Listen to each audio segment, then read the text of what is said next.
மனக்குழப்பத்தில் சமாதானம். தேவ சமாதானம் உங்கள் இருதயங்களில் ஆழக்கடவது. கொலோசையர் 3:15.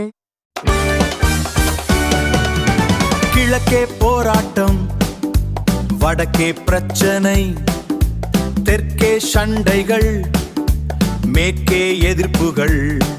கிழக்கே போராட்டம், வடக்கே பிரச்சனை, தெற்கே சண்டைகள், மேற்கே எதிர்ப்புகள்.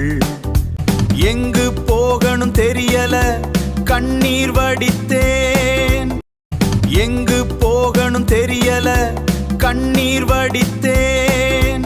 இயேசு தேடி வந்தார், ஷாலோம் என்றார். மனதில் ஒரு அமைதி நிரந்தரமானதே. இயேசு தேடி வந்தார், ஷாலோம் என்றார். மனதில் ஒரு அமைதி நிரந்தர